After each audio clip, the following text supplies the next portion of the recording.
They said I stole $500,000. Funny thing is, I built the system that told them I did.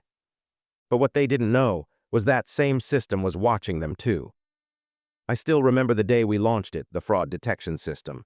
Sleek, smart, and a little bit of my soul built into every line of code. For 2 years, I poured everything into that project. Long nights, endless testing, coffee-stained notes spread across my desk like a storm, but it was worth it. The system could flag inconsistencies, trace anomalies, and even predict suspicious behavior. It wasn't just smart, it was learning. I was the lead developer reporting directly to Mr. Callahan, our CFO. He was sharp, confident, the kind of man whose presence filled the room before he even spoke. I admired him. He believed in my work when others didn't, said I was the brain behind the armor. That phrase stuck with me. Everyone at the company knew the system was my baby. They called it Sentinel. It made our finance team faster and more transparent. Clients loved it. The board loved it. And for once in my life, I felt seen not just as a back-end guy, but as someone who made a difference. But looking back, there were signs, little things. Like how Callahan always wanted early access to new modules, or how he asked me to disable certain alerts for test purposes. I didn't think twice. He was my boss. He trusted me. I trusted him. That was my first mistake. Still, at the time, everything felt right. We just hit a new milestone. The system flagged its first major fraud attempt from an external vendor, saving the company over $80,000. I got a round of applause at the quarterly meeting. Callahan clapped the loudest. And I remember thinking, this is it. This is the start of something big. I wish I could go back to that moment, that exact one, and freeze it, because what came next flipped everything upside down. I built Sentinel to protect the company, but I never imagined it would one day accuse me. It started with an email. Please report to HR immediately. No subject line, no explanation, just a cold sentence staring back at me. At first, I thought maybe it was about the new hires. I'd interviewed a few interns for the dev team the week before, or maybe a routine check. I wasn't worried. I had nothing to hide. The HR office was quiet when I walked in. Too quiet. Mrs. Jensen, the head of HR, sat with her hands folded. Next to her was Callahan, his usual confident smirk replaced by a tight, unreadable expression. Have a seat, Adam, he said. No small talk, no smile. I said. Then the words dropped like stones. There's been a discrepancy in the books. $500,000 is missing. All signs point to your access credentials. We have to place you on immediate leave pending investigation. I blinked. What? You think I stole from the company? Jensen slid a file across the table. The fraud detection logs show a series of flagged overrides all tied to your user ID. The system traced them back to you. The evidence is strong, Adam. The system. I felt like the room had tipped sideways. That was my system, Sentinel. I knew how it worked. I built it to catch anomalies like this. But why was it pointing to me? I looked at Callahan, waiting for him to speak up to defend me. He didn't. Instead, he leaned back in his chair and said, I always believed in you, Adam. That's what makes this so hard. My stomach dropped. They escorted me out the back door that same afternoon. No warning, no chance to explain, no time to process, just silence like I'd been erased. As I walked out, heads turned, people whispered. My badge didn't even beep at the exit. It was already deactivated. I didn't go home right away. I sat in my car for hours, staring at the dashboard, my mind spinning in circles. $500,000. That wasn't just money. That was prison time. That was the end of everything. I kept replaying the moment in my head. The system flagged me. But I knew deep down, something didn't add up. Something was wrong. The worst part wasn't the accusation. It wasn't even the suspension. It was how quickly people disappeared. I'd always thought I had good relationships at work. I helped people, stayed late when someone was in a bind, fixed bugs that weren't mine to fix. I wasn't the loudest guy in the room, but I was steady, dependable. But after that day, it was like I'd vanished. I sent a few texts to coworkers I trusted, just checking in, trying to understand what was happening or if they believed me. No response. One guy, Jordan, from the data team, read my message and replied, I'm sorry, man, I can't get involved. That stung more than I expected. I called my best friend, Eric, who had recommended me for the job years ago. We hadn't talked as much lately, but I thought he'd have my back. He answered, but his voice was flat. "Look, Adam, I don't know what's going on over there, but if they're saying it's you." I cut him off. "You really think I'd do that?" He hesitated. "I don't want to think that, but it's not looking good." That silence after his words sat heavier than anything else. Even at home, things shifted. My sister called me, her voice tight with worry. "I got a call from Mom. She saw the company bulletin. Adam, what's going on? Is it true?" I didn't have an answer that satisfied anyone. I couldn't prove anything. I had no job, no access, and no way to defend myself. It was like trying to scream underwater. A few days later, a news article popped up online. Tech lead suspended in high-level embezzlement probe. My name was in it, so was my photo. After that, I stopped checking my phone. I stayed inside, curtains drawn, lights off. Food lost its taste. Sleep came in short bursts. My body moved through the motions of life, but my mind was stuck, repeating the same question over and over again. How did this happen? But even in that dark place, a quiet voice in my head kept whispering, "You built that system. You know how it works. You know what it's capable of." And for the first time, I wondered, what if someone else knew too? After a week of silence, I finally opened my laptop. Not to code, not to write some heroic comeback plan, just to feel like I still existed. My fingers hovered over the keys like they were foreign objects. My mind, fogged and tired, wasn't ready to move, but something inside me was beginning to stir. I kept thinking about the logs they showed me in that HR meeting. Timestamps, override commands, transaction approvals I never touched. It didn't make sense. I built Sentinel to require dual authentication for high-level overrides. No one could access large financial transfers without a second key. I'd written the protocol myself, obsessively tested it. It wasn't supposed to be that easy to fake. So how had it happened? I opened up my private notes, encrypted and stored offline. These were my original designs from when Sentinel was just an idea on paper. The early structure, the failsafes, the anomaly tree, I knew every line like it was part of me. As I pored over them, I started feeling something I hadn't felt in days. Anger, not just at what they did to me, but at how they did it.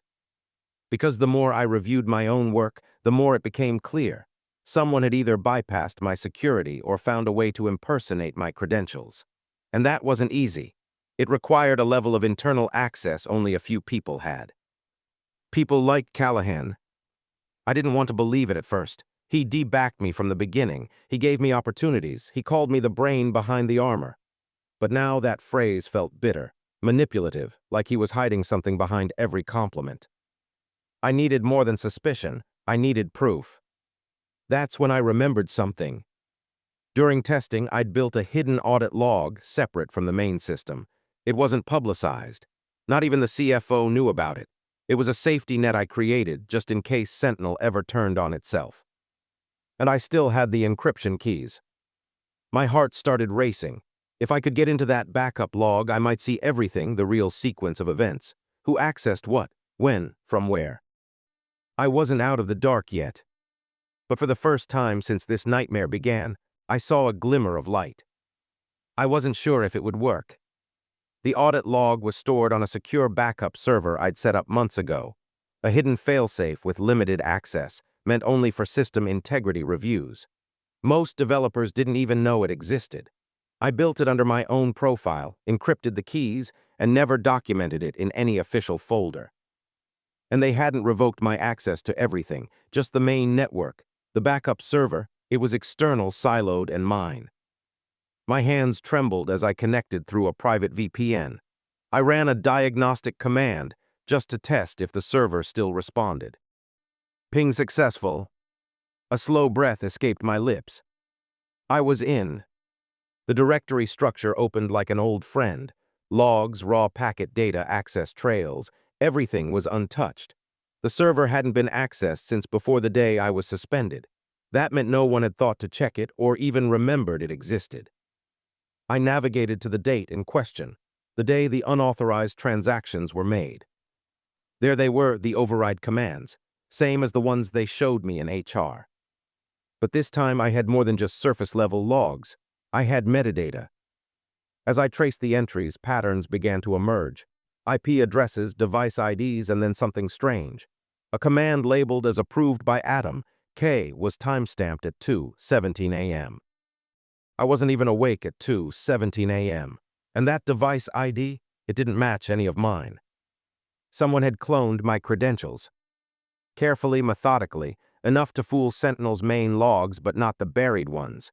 The hidden audit trail recorded deeper layers of behavior, fingerprint mismatches, login locations, time zone conflicts.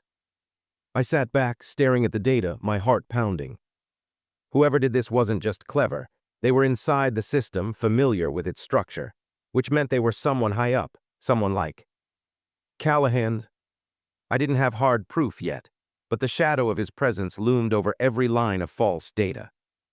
The betrayal cut deeper now, not just because I was framed, but because they used my own creation to do it. But Sentinel wasn't loyal to them. It was loyal to the truth. And so was I. The more I dug, the clearer it became. This wasn't just a single forged transaction. It was a pattern, a timeline, a plan. Whoever had done this had been preparing for months. I pulled up the logs from earlier dates, going back 3 months before the accusation. And there it was, faint traces, subtle test overrides, micro-transfers of funds that were just under the system's automatic alert threshold. Each one looked small on its own, like harmless activity. But put together, it formed a ladder. A slow climb of false entries, each one gradually bolder, more confident, like someone testing how far they could go before being noticed. I traced those entries back through device IDs and IP logs. The same fake credential always tied to Adam, K, but the source changed. Different devices, different cities. Sometimes they pinged from out of state, even when I hadn't left town. It was a smear campaign built into the logs. I cross-referenced every suspicious timestamp against company travel records. And there it was, a smoking gun. One of the major override transactions had been logged during the same weekend I was presenting Sentinel at a tech conference. A public event with pictures, with a schedule. I wasn't even in the city when it happened. Whoever framed me hadn't just faked data, they'd made mistakes. It was time to start documenting everything. I opened a secure archive and began saving log files, IP addresses, screenshots of timestamps, even command line hashes. My heart was racing, but I wasn't panicking. I was focused now, more than I'd been in weeks. But one thing still nagged at me, the deeper question. Why? Why would someone go to this extent to frame me? Was it personal? Was I just a convenient scapegoat? Or was there something bigger at play, something they didn't want Sentinel to find? Then I saw it. A flagged log entry from 2 months ago. A large outgoing transfer buried deep in a shell account. The account belonged to a vendor we hadn't worked with in over a year. And the approving signature. Not mine. It was Callahan's. I stared at it, my breath caught in my chest. He slipped up. He left a trail. The shadows were starting to thin, and behind them the truth was waiting. I didn't want to believe it. Part of me still hoped I was wrong, that maybe this was a misunderstanding, a mistake. But staring at the approving signature tied to that transfer, there was no denying it anymore. Callahan was behind it. And suddenly, it all started to make sense. I went back through my emails, messages, and project logs, looking for anything I might have missed. I found a message from over 6 months ago, one I'd almost forgotten about. It was from Callahan, late at night, asking me to disable a particular feature in Sentinel temporarily. The auto-flagging of internal financial transfers above $100,000. He said it was for performance testing. I had done it without hesitation. He was the CFO. He'd given me that opportunity. I didn't question it. That was my second mistake. I'd always admired him. He was charismatic, intelligent, and knew how to make people feel important. He made me feel important. But now I could see it for what it was: grooming, manipulation. He didn't support me because he believed in me. He supported me because he needed me. Because he needed my system. The timing was too perfect. He started isolating me months ago, assigning tasks to junior developers, requesting admin rights for efficiency. Slowly, quietly, he was cutting me off from my own creation, making sure he had what he needed before throwing me under the bus. But why? I thought about Sentinel, what it could do, how it made the company's finances transparent and accountable. If someone were embezzling money, Sentinel would catch them unless they got ahead of it, unless they controlled the system first. And what better way to do that than to take down the one person who knew every corner of it? I wasn't just collateral damage, I was a threat, a risk he had to eliminate. That realization hit harder than anything else.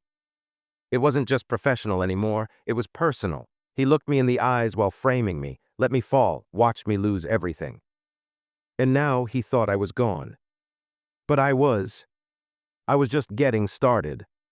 If Callahan thought he'd buried me, he was wrong. Once I understood the stakes, everything changed.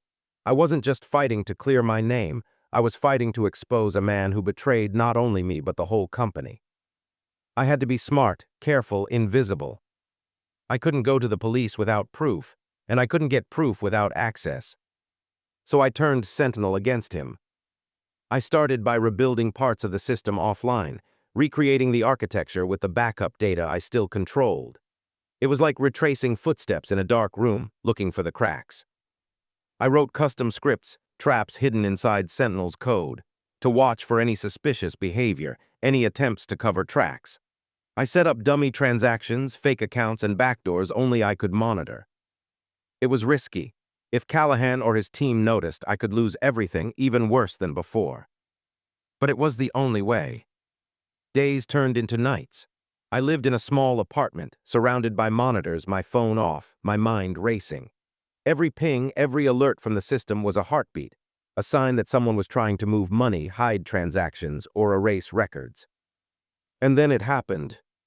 A late-night login, unauthorized, from a device registered to Callahan's assistant. The trap had sprung. Sentinel caught the override commands again. Only this time I recorded everything, screenshots, logs, metadata, proof beyond doubt. I compiled a dossier, piece by piece, each file a nail in the coffin. It wasn't just about me anymore. It was about justice, for the company, for everyone Callahan had betrayed. I knew I had to be ready, because once I made this public, there was no turning back. I wasn't just the man who built the system. I was the man who would bring it down. I still remember the day I walked back into the office, but this time I wasn't the accused. I was the one holding the evidence. I requested a meeting with the board of directors. I wasn't sure they'd listen, but I had to try. My heart hammered as I set up my laptop and connected Sentinel's logs and recordings. One by one, I presented the proof. The fake overrides, the false timestamps, the stolen credentials, all traced back to Callahan and his inner circle. Faces shifted from doubt to shock. Whispers spread like wildfire. When I finally looked up, Callahan was there, seated cold and quiet, his usual confident mask slipping. "You have no proof," he said, voice low. I smiled. "I have every bite of it. Sentinel's audit logs don't lie." The room went silent. Then questions, demands. The board asked for immediate investigation and suspended Callahan pending legal review. For the first time in months, I felt something I hadn't felt in a long time: relief. But it wasn't just relief. It was justice. The aftermath was surreal. Callahan was gone, facing charges. The company started repairing the damage, both financial and moral. Sentinel was revamped with tighter security, and I was asked to lead the effort. But the victory wasn't just professional. It was personal. I had lost months of my life, my reputation shattered, my relationships strained. Rebuilding trust both with others and myself wasn't easy. People approached me cautiously at first. Some apologized, others kept their distance. But I learned to accept that. Trust isn't given, it's earned slowly over time. And I was ready. I kept working day after day, not just to restore Sentinel, but to build something stronger, a system and a team that could withstand any shadow. More importantly, I learned to listen to my instincts, to question when things don't feel right, and to stand up even when it's hard. The experience broke me, but it also made me. I wasn't just the guy who got framed. I was the man who caught the truth. And that was something no one could take away.